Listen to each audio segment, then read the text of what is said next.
दशमलव संख्याओं को जोड़ना, जो दशमलव की संख्याएं होती हैं उनको कैसे जोड़ते हैं, आइए हम डिस्कस करते हैं।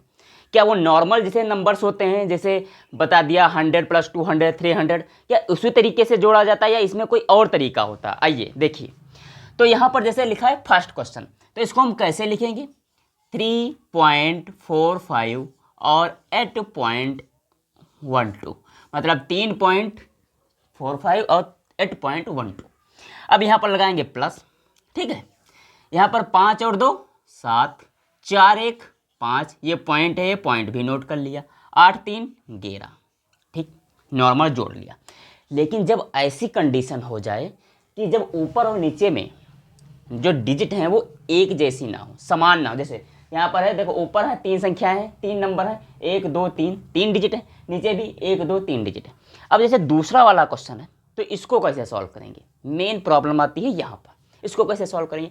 तो ऐसे क्वेश्चन को सॉल्व करने के लिए क्या करते हैं, सबसे पहले हम उनका पॉइंट जो दशमलव है उस पर फोकस करते हैं। जो दशमलव रखा गया है वो कहाँ पर रखा गया है? जैसे देखो, पहला नंबर हमने नोट किया 2.3, यहाँ पर 0.3 है, दिख रहा है?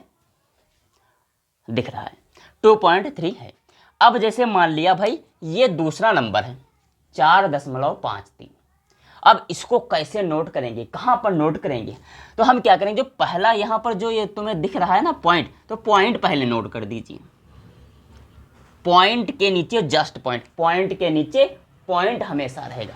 और उसके बाद जो बची हुई नंबर हैं, जो नंबर्स हैं उनको जितनी इधर हैं वो उतनी इधर लिख देंगे, और जितनी उधर हैं उतनी उधर लिख देंगे दशमलव के बाद। तो यहाँ पर दशमलव के बाद है 5, तो 3 के नीचे 5, और ये 3 जो है यहाँ पर, तो यहाँ पर लिख देंगे। इसके ऊपर कुछ नहीं है तो हम 0 लगा सकते हैं या ना भी लगाएं तब भी हम, लेकिन यहाँ पर हम लगा देंगे अभी। अब जो 4 है दशमलव के इधर है, तो 4 हमने यहाँ पर नोट कर दिया, ठीक, दूसरा नंबर नोट हो गया। अब तीसरा देखिए, तीसरा 0.001, इसमें क्या करेंगे, पॉइंट के नीचे पॉइंट। पहली कंडीशन ये है कि पॉइंट के नीचे हम पॉइंट लगाएंगे, उसके बाद जो नंबर्स हैं, जो डिजिट हैं उनको लिखेंगे। पॉइंट के पहले जितने हैं वो इधर साइड आएंगी, पॉइंट के बाद जितने हैं वो उस साइड जाएंगी। तो पॉइंट के बाद कितनी है, 0 0 1, तो पहले यहाँ पर आएगा 0, इसके नीचे आ जाएगा, 1 0 इसके नीचे आ जाएगा, और बचेगा 1, तो 1 यहाँ पर आएगा, ये इन दोनों के नीचे नहीं आएगा, मतलब ये अलग चला जाएगा। और उसके पहले है 0, तो यहाँ पर 0 इसके नीचे लिख देंगे। उसके बाद ये वाला नंबर है, तीसरा नंबर नोट हो गया। अब चौथा नंबर है, इसको कैसे नोट करेंगे? पहली कंडीशन हुई कि भाई पॉइंट के नीचे पॉइंट होना चाहिए, तो यहाँ पर हमने पॉइंट के नीचे पॉइंट लिख दिया। अब पॉइंट के इधर क्या है, 2 है, तो यहाँ पर 2 नोट कर दिया। फिर उसके बाद क्या है 0, तो इसके नीचे 0 नोट कर दिया। उसके बाद क्या है 1 है, 1 नोट कर दिया। उसके बाद क्या है 2, 2 यहाँ पर नोट कर दिया, ठीक है। उसके पहले क्या है 1 है, यहाँ पर नोट कर दिया। उसके पहले क्या है 0 है, यहाँ पर नोट कर दिया। उसके पहले क्या है 1 है, यहाँ पर नोट कर। अब इन सबको है जोड़ना। अब देखो, अब क्या है भाई, इनके ऊपर जो यहाँ पर तुमको खाली जगह दिख रहा है, यहाँ पर कुछ नहीं है, तो आप 0 आसानी से लिख सकते हैं। चाहे जितना बड़ा नंबर हो आप 0 आसानी से लिख सकते हैं।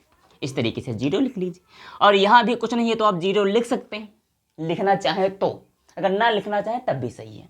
और अब इसको आप आसानी से जोड़ सकते हैं। तो यहाँ पर आएगा 2, यहाँ पर भी आएगा 2, यहाँ पर तो 3 आएगा, यहाँ पर 5 3 8 8 2 10 आएगा, हासिल 1 जाएगा, तो हासिल हुआ 1, तो 4 2 6 1 7 हासिल आया 1, 8 आ गया, यहाँ पर 0 आएगा, यहाँ पर 1 आएगा। तो इस तरीके से दशमलव को हम जोड़ते हैं।